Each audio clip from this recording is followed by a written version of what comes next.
Monsieur David, je cède la parole à Monsieur le Premier adjoint aux finances, Monsieur Dubosc. Nous allons avoir toute une série de décisions budgétaires à prendre. La première d'entre elles est la présentation du compte de gestion 2014, suite au travail effectué par le comptable public qui établit chaque année le compte de gestion de la ville.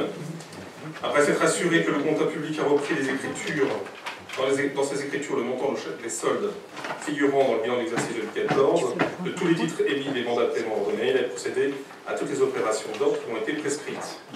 Les résultats doivent être en concordance avec ceux du compte administratif que je vais vous présenter dans quelques minutes. En fonctionnement, résultat de l'exercice 5 047 759,97 €. Résultat antérieur reporté 2 057 769,94 €. Résultat à affecter en fonctionnement 7 105 529,11 €.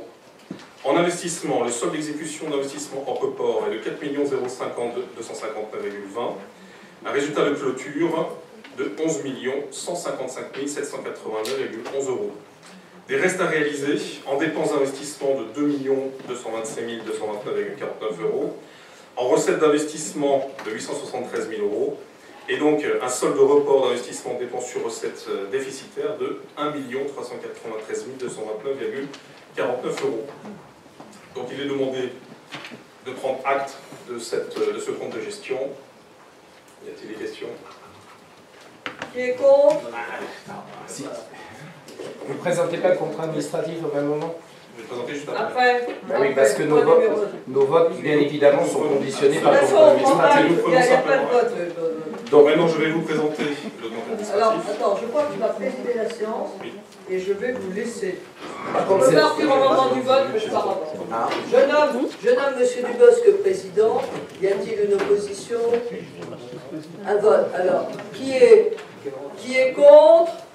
Qui s'abstient? M. Dubosc est président pour le compte administratif. Merci Madame le maire. Donc, chers collègues, effectivement, nous avons eu déjà un échange lors de la commission des finances. Donc je voulais simplement vous dire, en propos préliminaire, avant d'aborder en détail le compte administratif 2014 de la commune, que ce compte administratif, comme les budgets 2014 et 2015, ont répondu à un certain nombre de valeurs sur lesquelles effectivement je souhaite insister aujourd'hui. Les valeurs de politique financière, tout d'abord, sincérité du budget, baisse des impôts tels que nous étions effectivement engagés. Nous avons accéléré le processus de baisse des impôts au moment où le pouvoir d'achat des buxeurs georgiens a été fortement écorné, augmenter la qualité des prestations de services, chasser les dépenses inutiles, rencontrer et négocier avec l'ensemble des partenaires, y compris sur les contrats en cours, validation d'un certain nombre de procédures avec les pouvoirs publics et notamment la trésorerie, réorganisation des services et notamment du service finance avec le recrutement d'un directeur des finances, des actions budgétaires aussi qui ont été mises en œuvre avec le directeur général des services et notamment sur les procédures APCP, et la construction d'une prospective à 3 ans avec Jacques Canard. Des aspects budgétaires, également des valeurs budgétaires qui sont pour nous extrêmement importantes, maintenir un niveau élevé d'investissement, ne pas précipiter le recours à l'emprunt, vous le verrez effectivement qu'il n'y a pas d'emprunt sur 2015, et afin de retrouver une crédibilité auprès des banques, et de prioriser une gestion dynamique de la dette, ce que nous faisons avec Mme Yvette Richard. Les résultats sont là dès 2014, puisque nous avons un excédent budgétaire en 2014 de 9 762 560 €, malgré un certain nombre d'éléments qui sont arrivés en cours de l'année 2014, et je reviendrai précisément dessus, et je préfère les citer d'entrée de jeu. Des réintroductions de dépenses non budgétées en 2013 et en 2014, une baisse importante de la DGF en 2014, et l'impact déjà d'une baisse dans les recettes de 2,2% sur la taxe d'habitation. Monsieur Louis. Donc, c'était entretenu effectivement au moment de la commission des finances la semaine dernière, sauf que vous étiez engagé à présenter un tableau, sauf qu'effectivement vous l'avez dicté le tableau, sauf que moi je ne l'ai pas vu. Moi j'aime bien voir avec de mes yeux les choses, et c'est quand même beaucoup plus facile à appréhender que oralement. Même si effectivement globalement vous avez répété ce que vous avez dit en commission des finances, Or, vous étiez engagé à avoir un détail sur table lors du conseil municipal. Oui, mais moi, si je me souviens bien, c'était sous forme écrite que ça devait arriver. Non, je réponds juste à une question, parce qu'il a fallu aussi votre travail administratif retraité, donc ça a pris, je dirais, du temps entre la commission et le conseil municipal. Moi, je n'y ai pas vu d'intérêt, effectivement, parce que ce n'était pas ma présentation initiale. Donc on a retravaillé avec les services sur un retraitement à isopérimètre en ajoutant des dépenses, en retirant des dépenses nouvelles. Donc l'exercice tel que je le livre aujourd'hui, c'est celui que je vous livre à l'instant T. Je n'ai pas fourni de documents supplémentaires, autres que la maquette 2014 et les discussions que l'on prend. C'est l'angle de vue qui n'était pas le mien lors de la commission des finances. Donc aujourd'hui, je vous fais le plaisir d'apporter des éléments supplémentaires sur un retraitement qui n'était pas forcément effectué. Donc voilà, il a fallu le retravailler avec les services. Sauf que le retravail, excusez-moi, mais le retravail que vous avez demandé et qui avait été évoqué en commission des finances n'est pas du tout celui que vous avez présenté. Celui que vous avez présenté, vous êtes tenu à une notion stricte d'isopérimètre, alors qu'en fait, bah oui, mais la ville évoluant tous les ans, il y a des nouvelles dépenses qui peuvent apparaître et qui sont liées simplement à la gestion de la ville et qui ne sont pas liées au passage avec Marly-Gondoire. Alors que, en fait, ce qu'on demandait, ce que je demandais, et qui était d'une logique la plus parfaite, c'était simplement de traiter les chiffres juste sur la partie Marly-Gondoire. Vous avez voulu... C'est exactement ce que j'ai fait. Non, justement parce que vous avez dit... Et je vous ai rajouté... Monsieur Dubosc, est-ce que ça vous dérangerait beaucoup de laisser parler? Je veux répondre à la question. Moi, je vous ai écouté sagement pendant à peu près 13 minutes, pendant lesquelles vous avez exposé de nombreux chiffres auxquels je n'ai pas répondu. Et pourtant, j'avais beaucoup de choses à dire et beaucoup de choses à évoquer. Maintenant, je souhaiterais pouvoir m'exprimer et notamment ne pas être interrompu toutes les 2 secondes en disant « j'ai une réponse ». Non, vous attendez que j'ai fini et je vous laisse la parole à ce moment-là. Non, vous ne laissez pas la parole pour répondre effectivement aux questions que je pose. Plutôt que vous me posez. Vous êtes terrible, hein, vous êtes intraitable, hein, vous ne pouvez pas vous empêcher de parler, vous êtes pire que moi. Alors, donc, moi ce que j'appelle un retraitement, c'est simplement retirer, je vous ai évoqué, il y a un document dans la commune qui existe, qui s'appelle la CLECT, qui a été voté en conseil municipal, qui est le document officiel, qui nous a fait le transfert de charge entre Marly-Gondoire et Bussy-Saint-Georges. Et ce document n'est pas contestable puisque ça a été voté, approuvé par tout le monde. Donc aujourd'hui, c'est à partir de ce document-là qu'il me paraissait logique de faire un retraitement. Et non pas, comme vous avez dit, oh ben, je vais retirer aussi la salle de boxe parce qu'elle n'existait pas. Je vais retirer ça parce que ça n'existait pas non plus. Mais c'était des choses qui étaient prévues, qui ont évolué au fil des ans et qui sont simplement liées à la gestion de la ville au quotidien. Ce n'était pas du tout lié au passage à Marly-Gondoire. Donc, ce que vous avez fait, vous avez biaisé votre présentation. Absolument pas. Bah, moi, j'appelle ça comme ça. Alors, ça, c'est le premier point que je voulais aborder. Deuxième point. On va reparler X fois des fameux 611 000 € qui sont passés de 2014 à 2013. De 2013 à 2014, excusez-moi. Les charges sociales qui avaient été payées en 2014 ont été affectées effectivement au compte administratif 2014 pour une raison très simple. C'était lié au passage à Marly-Gondoire. On nous avait demandé de diminuer de journées complémentaires pour pouvoir clôturer notre exercice 2013 beaucoup plus rapidement afin de traiter le passage, notamment avec la CLEC qui a eu lieu tout début du mois de février 2014. Le passage de Bussy dans Marly-Gondoire s'est fait au 1er janvier 2014. Donc il y avait urgence effectivement à traiter les choses et notamment à savoir exactement sur quoi on travaillait et quel était pour le budget de chacun les différentes sommes qu'il fallait inscrire de part et d'autre. Même si effectivement, de toute façon, c'était une opération nulle, puisque ce qu'on retirait d'un côté, on le mettait de l'autre côté. Donc, ça c'est un point, donc je le redis.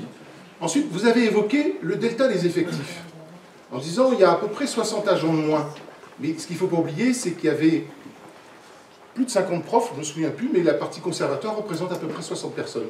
C'est le delta qu'il y a. Donc entre le 31 décembre 2013 et le 31 décembre 2014, là, il n'y a pas eu de variation d'effectifs. À périmètre égal, on est bien d'accord. Après avoir transféré la partie conservatoire. Voilà, on est bien d'accord, oui, mais je préfère le dire comme ça, parce que comment vous l'avez présenté, c'était de dire en 2 mots, on a fait une économie de 60 postes. Non, on n'a pas fait une économie de 60 postes. C'est un constat, on est d'accord, mais ce qu'il ne faut pas oublier, c'est de rappeler pourquoi est-ce qu'il y a ce delta-là. Après, dernier point, et vous allez hurler, c'est très bien, j'attends que ça. Votre CA 2014 est insincère. C'est pas moi qui le dis, c'est pas moi qui le dis, c'est monsieur le préfet qui l'a dit. Je vous relis la phrase que m'a envoyée comme réponse et que tout le monde a reçu, enfin, que la commune a reçu, Madame le maire pour être précis, mais qu'elle n'a pas forcément diffusée à tout le monde. Je vous relis la phrase, je l'avais interpellée sur le fait qu'il manquait une provision qui n'avait pas été inscrite sur le CA 2014. Donc ça c'était, je l'ai fait le 3 février 2015, reçu dans mes services le 6 février. Vous me demandez d'annuler, etc. Enfin bon. S'agissant, je vous lis la phrase texte, s'agissant toutefois d'une dépense obligatoire, donc il y a bien une notion de dépense obligatoire, ce que Madame le maire et vous contestiez quand j'ai évoqué cela, je vous informe que j'ai saisi Madame le maire de Bussy-Saint-Georges de votre demande en lui demandant de bien vouloir inviter son conseil municipal à évaluer le dit risque, ce qui n'a toujours pas été fait, même pour le budget 2015, et à en inscrire le montant, quel qu'il soit, au budget 2015. Donc on va voir tout à l'heure qu'au budget 2015, il y a bien des inscriptions qui existent, sauf que le risque n'a pas été évalué, et nous le contestons, puisqu'on passe de 1,2 million à je ne sais plus combien, mais c'est 50 000 € ou un truc comme ça. Ce qui fait quand même une sacrée différence entre les deux. Donc, quand je lis la phrase, je lis quand même que le sous-préfet reconnaît que c'était une dépense obligatoire, qu'il fallait l'inscrire, que vous avez oublié de l'inscrire. Donc, quelque part, vous avez fait un compte administratif 2014 qui est insincère, puisque vous avez oublié une dépense qui est quand même non négligeable, qui était de 1,2 million d'euros.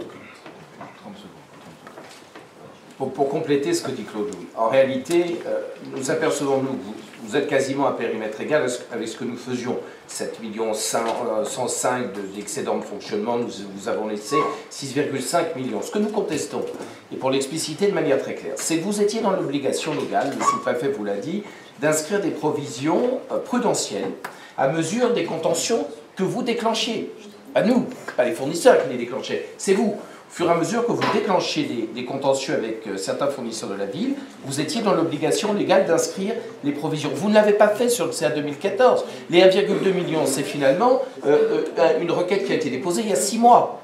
Il y a également plus de 6 mois. Le 27 juillet 2014, 23 juillet 2014, vous déposez, vous, majorité municipale, un mémoire visant à l'annulation de la vente du K2, donc de la mairie annexe. Et dans vos conclusions, je cite les propos.